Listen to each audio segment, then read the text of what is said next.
뉴욕 증시에서 주목해볼 기업과 관련 이슈에 대해서 짚어보는 시간입니다. 네, 크로스 리서치 한용희 수석연구원님 나와주셨습니다. 안녕하세요. 어서 오세요. 안녕하십니까.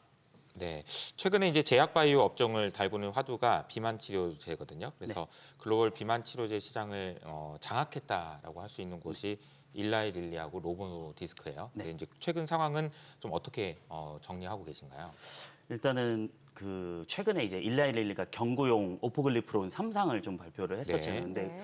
의미 있는 좀 체중 감량 효과를 좀 나타냈다. 그래서 경구용에 대한 좀 관심도가 굉장히 높아졌습니다. 원래는 이제 그 정맥 주사용으로 하면은 인체 흡수도 빠르고 하다 보니까 네. 피로 가다 보니까 굉장히 빠른데 이제 그럼 경구용이 그걸 좀 대체할 수 있느냐라는 좀 의구심이 있었는데 이번에 데이터를 딱 오픈하고 나 보니까 정맥 주사형만큼은 그래도 나왔다라는 기대치가 있어서 최근에 이제 국내 증시에서도 경구용을 하는 업체들이 사실 꽤 주가가 좋았거든요. 네, 특히나 이제 네. D&D 파마텍도 그렇고요. 그래서 최근에 있었던 뭐 일라이릴리 경구용 비만 치료제가 사실 굉장히 좀 퍼포먼스가 좋았다라고 좀 말씀을 드릴 수가 있겠고요.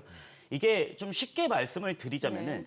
그 GLP-1이라고 하는 거는 네. 그 각 회사마다 다 다릅니다. 그러니까 이제 단일형이 있고요, 싱글형이 네. 있고요, 네. 듀얼형이 있고요, 네, 트리플이 있습니다. 그러니까 이중작용제가 있고 삼중작용제가 있고 단일작용제가 있습니다. 네. 그러니까 이제 각자 이게 세 개를 조합을 해서 각 회사마다 이제 임상을 진행을 하고 있는데요. 쉽게 말씀드리면 GLP-1 같은 경우는 이제 단일작용, 그 다음에 글루카곤을 또 사용하면은 이중작용, 또 여기에 GIP라는 게 또 있습니다. 그 위 억제 폴리펩타이드에 반응하는 G형 단백질인데 이게 GIP라고 하는 건데 결국에는 이제 GIP를 사용하느냐 아니면 글루카곤을 사용하느냐 이거에 따라 좀 많이 다릅니다. 그렇기 때문에 이게 이중이냐 삼중이냐 따라서 이제 회사마다 우리는 싱글로 할 거야, 우리는 듀얼로 할 거야, 아니야 우리는 트리플로 개발을 할 거야 이런 게 각자 다릅니다. 근데 최근에 이제 글루카곤을 사용하면은 지방간이 개선된다라는 효과들이 좀 임상에서 나타난 게 있었습니다. 네. 그러면은 지방간이 개선이 되면은 간 섬유화, 네. 그러니까 이게 비알코올성 지방간염 네. 이쪽에는 사실 치료제가 또 되지 않을까라는 생각들을 또 가진 거죠. 네. 간경화 앓고 있는 사람들이요. 네. 예. 근데 그 시장이 또 만만치 않게 작지는 않거든요. 네, 굉장히 네, 네. 크거든요. 네, 네. 그래서 야 이거 돈 되겠다.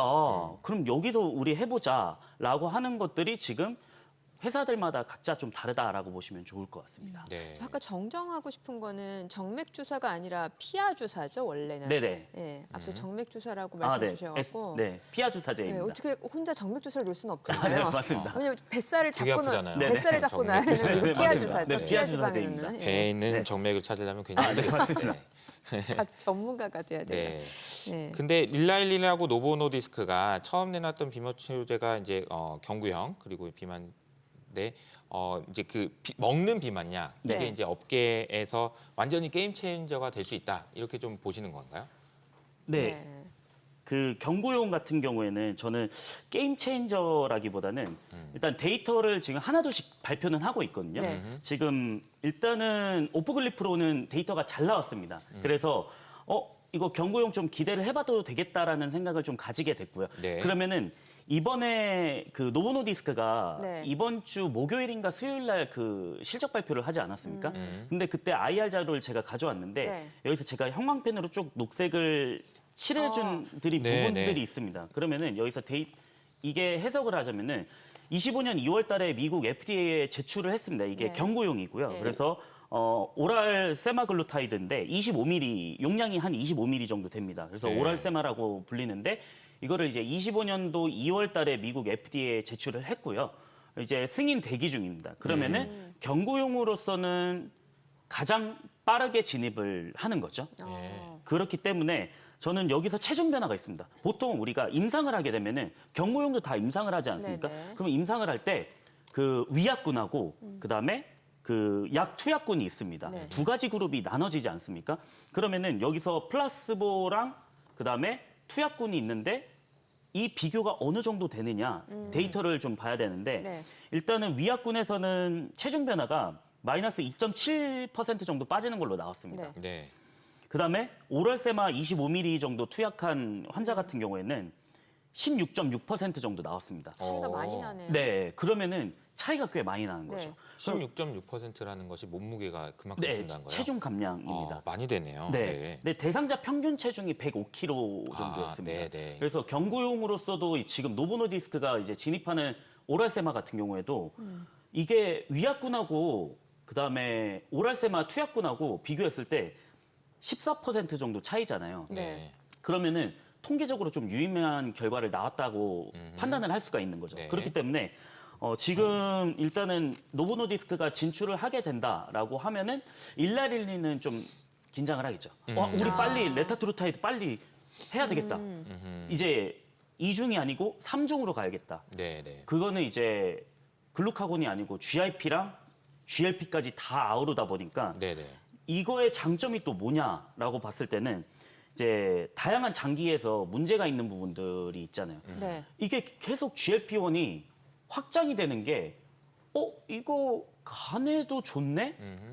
아니 모든 비만의 모든 질병의 원인이 거의 다 비만에 있다라고 저는 그러니까 지금 연구 논문에도 나오고는 있거든요. 그래서 네네. 실제로 200개 질병에서는 비만에서 원인이 있다라고도 밝히고는 있습니다. 그래서 비만 지금 자체도 병이죠. 그쵸 사실은 그게 질병으로 아예 분류가 됐잖아요. 네. 그렇죠. 그래서 지금 3중작용제 같은 경우에는 뇌랑 간이랑 췌장이랑 이제 지방 조직. 네. 최근에 또 나오는 게 뭐냐면 이거 치매까지 되나? 아하. 치매요? 맞아요. 네. 그래서 치매까지 한번 해볼까라는 시도들이 계속 나오고도 있는 거죠. 그래서 이제 노보노가 저런 경고용을 딱 나타냈을 때는 사실 편리함은 좀 있잖아요. 우리가 주사보다는 먹는 게 편하고 하다 그럼요. 보니까 접근성이 뛰어난 거죠. 그러면은 우리는 그럼 빨리 오포글리프론을 출시하거나 아니면 레타트루타이드를 빨리 출시하거나 이렇게 좀 돼야 되는데 일단은 레타트루타이드 같은 경우에는 한 이번 연도 말이나 내년쯤에 이제 예상을 한다라고 좀 볼 수가 있겠습니다. 그래서 반감기도 혹시 비슷한가요? 반감기는 이제 어떤 플랫폼을 좀 탑재하느냐에 좀 다르거든요. 그러니까 지금 어제 같은 경우에 저희가 그 D&D 파마텍을 좀 NDR을 진행을 했었습니다.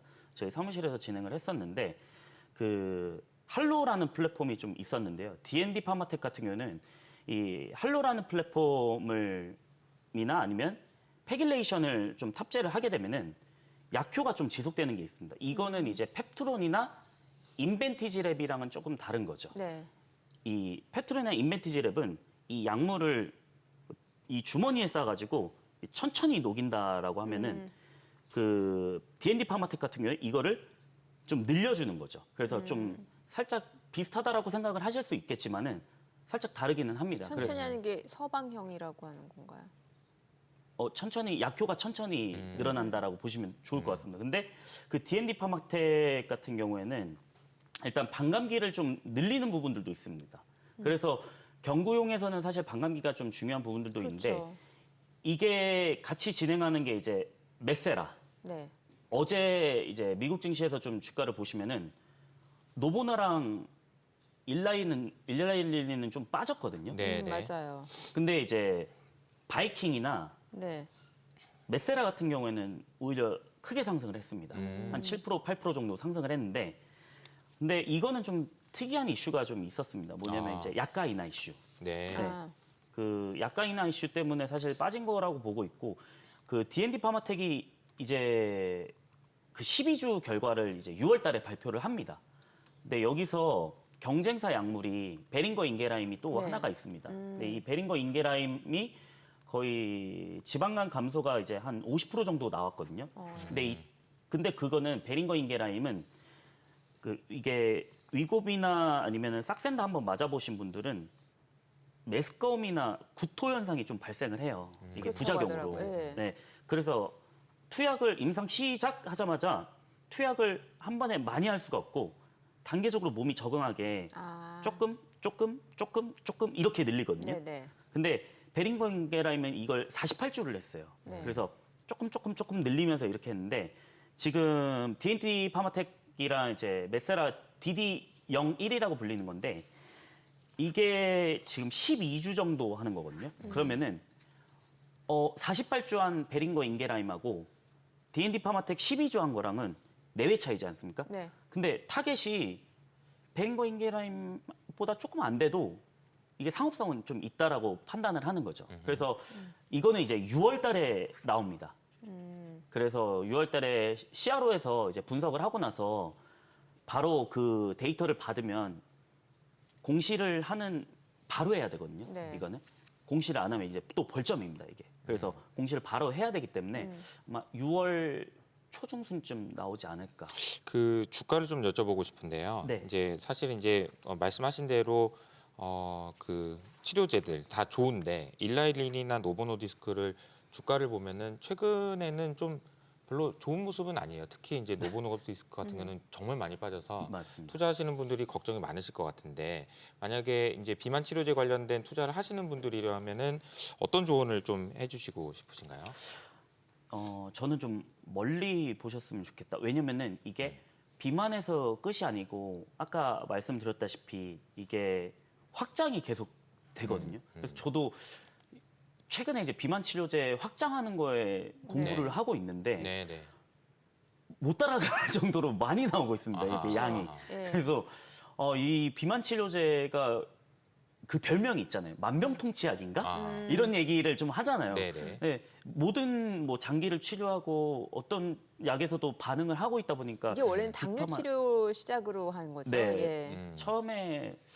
예. 처음에는 아스트라제네카인가 그게 20년 전에 나온 겁니다. 이게 네네. 약물이. 네. 근데 이제 그 약효가 계속 발전을 하면서 어디에도 쓰이고 하다 보니까 결국에는 이제 비만이 좀 만병의 근원이구나라고 좀 밝히고는 있는데 저는 이게 뭐 당뇨 비만뿐만 아니고 이제 아까 말씀드린 이제 간염, 네. 간경화, 뭐 간경변, 간암 뭐 이쪽까지 또 확장이 되다 보면은 이게 메시 시장이 또 한 30조에서 40조 정도 지금 일단은 추산이 되고 있고 2030년에는 이제 100조 시장을 좀 넘보고는 있거든요. 네. 근데 그 시장도 좀 노린다고 하면은 이게 시장에서 우리 지금은 뭐 캐파가 한 10% 가져가요. 근데 이게 100조 시장에서는 5%만 가져가도 상업성이 있는 거잖아요. 네. 그럼 저는 그 시장은 열리기 때문에 지금 투자하신 미국 증시에 투자하신 분들 중에 사실 일라이린이나 노보노디스크 투자하신 분들 꽤 많으실 거예요. 맞아요. 근데 예. 좀 멀리 보셨으면 좋겠다. 왜냐면은 네. 뭐 지금은 사실 그런 프레임이 있어요. 네. 1등은 누구야? 노보노야, 일라이릴리야 이런 얘기를 하시는 분들이 있거든요. 근데 저는 같이 성장한다라고 보고 있어요. 왜냐면은 또 이게 펩타이드가 또 이거 어떤 걸 쓰냐가 문제가 아니고 또 저소득 국가에서는 네. WHO에서는 이거를 저분자로 만드는 걸 또 권고를 하고 있거든요. 네. 왜냐? 고분자로 만들면 비싸잖아요.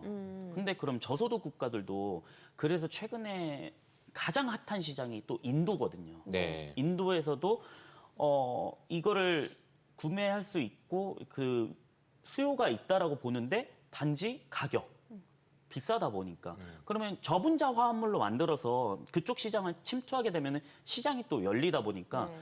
또 이게 지금은 펩타이드가 고용량이지만은 저분자 화합물로 만들게 된다라고 하면은 또 이 시장도 또 모르는 거죠. 네. 어떻게 보면 저는 그래서 멀리 보셨으면 좋겠다라고 네. 말씀 한번 드려보고 싶습니다. 보통 이제 멀리 보자라는 이제 조언은 지금 별로 안 좋다 이렇게 해석할 수도 있을 것 같은데요. 어쨌든 인내를 갖고 네, 요 보면 인내를 좋다. 갖고 보자는 표현은 이제 그런 것 같습니다. 그럼 다음 주제로 이제 양자 컴퓨터도 가져오셨는데요. 이제 양자 컴퓨터와 관련돼서는 어떤 코멘트를 좀 주실 수 있을까요? 어제 상당히 네. 좋았잖아요. 네. 이제 디웨이브 같은 경우에는 실적이 좋았어요. 자고 일어났는데 깜짝 놀랐습니다. 저도. 네. 뭐, 오랜만에 그때 한 3달 전에 4달 전에 양자 컴퓨터 쭉 올라갈 때 그때 좀 시세라고 볼 수 있는데 네. 와, 어제 D웨이브 퀀텀이 51%. 네, 어제 51%가 올랐고요. 와. 근데 저는 제가 아침 방송에서도 계속 나오면서 양자 컴퓨터는 한번 말씀드린 적이 있었는데 네. 저는 아이온큐가 좀 베스트이지 않을까. 현실성으로 봤을 때는 지금 당장 상업성 다 적자기는 하거든요. 네. 그럼 누가 제일 빠를 거니, 누가 제일 이 상업화를 잘할 수 있을 거니라고 봤을 때는 저는 아이온큐라고 봅니다. 왜 그러냐면 이게 큐비트 수로 우리 최고예요 이러는 게 네네. 아니고 사실 큐비트가 있어도 이게 어떻게 보면 코헤런스 타임을 오래 유지하지 못하면 그게 쓸모없는 컴퓨터가 돼버리는 네. 거거든요. 네. 근데 이제 알고리즘 큐비트 같은 경우에는 우리가 흔히 말해서 양자 컴퓨터 하면은 초전도체 방식을 많이 떠올리잖아요. 네, 네. 근데 그럼 초전도체라고 했을 때는 예전에 우리 초전도체 관련주 했을 때 마이너스 뭐 190도, 200도에서 해야지 초전도체가 작동을 한다라는 게 있었잖아요. 그러면은 그만큼 엄청나게 큰 냉장고랑 전력이 많이 필요합니다. 그러면은 그 유지 보수 비용이라든지 돌리는데 어떻게 보면 상업화가 좀 덜 느리다는 점. 근데 아이온큐 알고리즘 큐비트 방식은 그냥 상온에서도 작동을 합니다. 단지 이제 알고리즘 수만 다른 데에서 숫자만 좀 안 될 뿐이지. 근데 저는 이 이온 트랩 방식은 아이온큐가 지금 알고리즘 큐비트라고 AQ를 쓰는데 네. 이번 연도에 이제 그 템포 64 AQ, 그러니까 64개의 알고리즘 큐비트가 있는 겁니다. 이거를 이제 출시를 할 텐데 이번에 어제였죠. 어제 어닝콜에서도 니콜로 드마 씨가 얘기를 한 게 취임한 지 한 70일 정도밖에 안 됐거든요, 지금. 네. 근데 꽤 공격적으로 하더라고요. 왜냐면은 M&A도 벌써 인수한 게 2건이나 있었고, 그다음에 재무적인 부분들도 먼저 말씀을 드리자면은 매출은 이제 가이던스를 상당을 초과했습니다. 그다음에 R&D 비용도 전년 동기 대비해 가지고 한 20% 더 많이 썼습니다. 그러면 R&D 비용도 확실히 많이 쓰고 있구나. 그다음에 영업 손실은 당연히 양자 컴퓨터는 지금 다 손실이다 보니까 손실을 얼마만큼 좀 줄이고 있느냐를 좀 보셔야 되는데 전년 대비해서 확실히 좀 많이 줄고는 있거든요. 한 800만 달러 정도 줄어들고 있고, 그다음에 현금 보유액입니다. 왜냐하면 이게 아이온큐가 상장한 지 지금 오래되지는 않았는데 현금 보유가 지금 한 7억 달러 정도 있습니다. 그래서 아직까지는 좀 유동성이 풍부해서 연구개발이라든지 아니면은 뭐 인수하는데도 좀 돈을 쓸 수 있다라는 가능성이 있고. 그래서 어제 어닝콜에서 발표를 한 게 인수 발표가 2건이 있었습니다. 그래서 라이트싱크랑 이게 하버드에서 스피노프한 기업이거든요. 그다음에 카펠라 스페이스를 인수를 했는데 이게 어떻게 보면은 이제 양자 컴퓨터만 우리가 만들지만은 이거를 인수하면서 네트워크 깔아야겠다라는 생각들을 하고 있는 것 같습니다. 그래서 라이트싱크 같은 경우에는 이제 양자 컴퓨터 통신이 원래 한 수십 킬로 정도를 이 기업만 거의 100km 이상을 할 수가 있는 기업이거든요. 그래서 이제 100km 이상에서 양자 컴퓨터 통신에서는 아이온큐가 빠르게 이걸 구축을 하겠구나라는 생각이 좀 들었고요. 그다음에 카펠라 스페이스 같은 경우는 위성하고 통신하는 거. 우리도 이제 스타링크 같은 경우는 위성 통신이잖아요. 그런 것들이 이제 양자랑 엮을 때는 이 카펠라를 인수한 그런 목적이 있겠다라는 생각이 드는 거죠. 그렇기 때문에 저는 일단은 네트워크 쪽에서 이렇게 깔다 보면은 확장성이 추가적으로 나올 것이다라고 생각을 하기 때문에 지금 현재로서는 뭐 D-Wave나 뭐 실스큐, 마이크로소프트도 있고 그다음에 인텔도 있죠. 네. 근데 그래도 선두로 치고 나가는 거는 아이온큐지 않나라는 생각을 조심스럽게 좀 말씀드리겠습니다. 네. 네. 참 오늘 뭐 제약 바이오도 사실 굉장히 어렵고 용어 자체가 그쵸. 이 양자 컴퓨팅도 어려워요. 어렵죠. 네, 어려워. 이게 아무리 이해를 하려고 해도 이게 쉽지 않은 개념인데 중요한 포인트는 어찌됐건 양자 컴퓨팅 관련주들 내에서는 앞으로 좀 실적 부분에서 또 성장성에서 기대되는 거는 이제 개인적인 뷰긴 합니다만 아이온큐인 네. 것 같다. 그리고 제약 바이오 쪽은 조금 길게 보면은 충분히 좋은 기업들이 많다. 예. 양자 컴퓨터는 좀 길게 보지 않고 좀 짧게 봐도 괜찮을까요? 네. 사실 제가 가격을 맞추지 못하다 가격을 보니까 맞추지 진짜 못하지만, 펀더멘탈 네. 위주로. 예. 젠순왕이 사실 일전에 한 번 1차 충격. 젠순왕이 이거 20년, 30년 걸려요. 오래 걸려요. 네, 그걸 얘기했다가 반등이 나오고 이제 어떻게 보면은 뭐 관세 이후에는 뭐 모든 주식들이 다 거의 다 맞아요. 하락했지만은 이제 테크주 위주로는 많이 네. 하락을 했었잖아요. 네네. 결국에는 이제 그런 노이즈들이 나오면은 현금 못 버는 그러니까 이익 안 나온 기업들이 충격을 많이 미래를 받았는데 봐는. 네. 근데 그 중에서도 이제 양자 컴퓨터는 그 타겟이 된 거일 수도 있겠죠. 근데 네. 저는 결국에는 각자 이 리스크를 테이킹하느냐의 차이인 것 같아요. 이 리스크를 양자 컴퓨터 사실 일반 이익이 나는 기업보다는 리스크가 더 많기는 하죠. 근데 이 리스크를 테이킹하고 나서 지나갔을 때는 그 일반 지금 저성장 기업보다는 수익률이 월등하게 높으니까 네. 각자의 견해 차이에 따라 그거는 좀 조심스럽게 말씀드릴 수가 있겠습니다. 알겠습니다. 네.